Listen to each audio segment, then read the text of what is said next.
কেউ মামলার বাইরে কেউ ছিল না, সবাই কিন্তু মামলা খেয়েছে। এবং এই স্বৈরাচারী সরকার যদি পতন না হতো, কেউ এখানে থাকতে পারতো না, কারো লাশ তাদের পরিবার পেত না।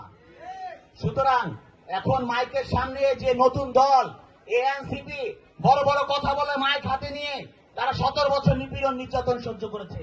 তাদের বয়স কত বলেন? তাদের বয়স কত? তারা নাক টিপ দিলে এখনো দুধ বেরোয়। তারা নাকি 16 বছর আন্দোলনে তারা অতিষ্ঠ এই স্বৈরাচারী সরকারের।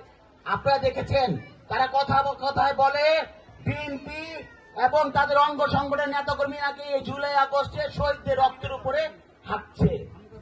গত 2 দিন আগে আমাদের এই স্বৈরাচারী পতনে 1 বছর পূর্ণ হলো। তারা এই কক্সবাজার ঘুরতে গিয়েছে এই আন্দোলনের এই বর্ষপূর্তি অনুষ্ঠানে।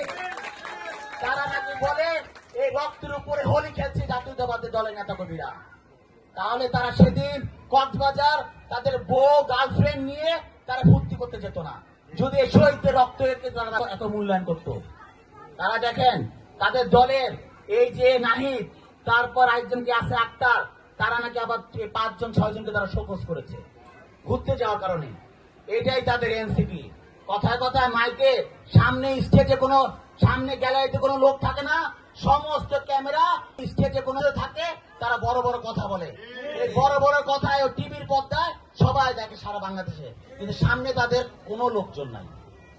ওই যে গোপালগঞ্জে গিয়েছে, কথায় কথায় বলে ওই হাসনাত যে তারা ভাগের বাচ্চা হলে ট্যাঙ্কের ভিতরে লুকায় ঢুকতো না। জাতীয়তাবাদের দলের নেতাকর্মীরা 16 বছর নিপীড়ন নির্যাতন সহ্য করেছে, অসংখ্য আন্দোলন করেছে, স্বৈরাচারী সরকারের গুম শিকার হয়েছে, গুলির শিকার হয়েছে, কখনো আশ্রয় নেয় নাই এই পুলিশের কাছে গিয়ে।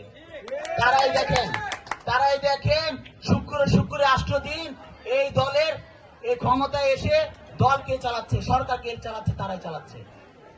2 জন এই উপদেষ্টা মন্ডলী 2 জন ছিল, একজন পদত্যাগ করে দল গঠন করেছে, আরেকজনকে সরকারে রেখেছে।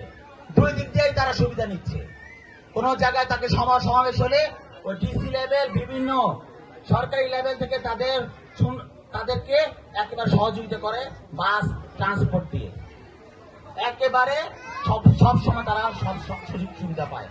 সুতরাং উপস্থিত নেতৃবৃন্দ, আপনাদেরকে বলবো জাতীয়তাবাদী দল সবসময় গণমানুষের দল, জনগণকে সাথে নিয়ে সবসময় রাজনীতি করে। জনগণের দুর্দশা এই জাতীয়তাবাদী দল দেখে এসছে। আমরা যখন নিপীড়ন নির্যাতন সহ্য করেছি, নিপীড়ন নির্যাতনে ছিলাম, গুম খুন এত স্বৈরাচারী সরকারের একেবারে নির্যাতনে ছিলাম তখন কিন্তু ওই জাতীয় দুর্যোগপূর্ণ পরিবেশে আমাদের বিএনপি ভারপ্রাপ্ত চেয়ারম্যান জনাব তারেক রহমানের নির্দেশে আমরা কিন্তু আপনাদের পাশে এসে দাঁড়িয়েছি। যত দুর্যোগপূর্ণ পরিবেশ হোক, করোনা হোক, ঘূর্ণিঝড় হোক, আমাদের রহমান বিএনপি ভারপ্রাপ্ত চেয়ারম্যান আমাদের দেশনেত্রী বেগম খালেদা জিয়ার নির্দেশক্রমে সবসময় আপনাদের পাশে এসে দাঁড়িয়েছি।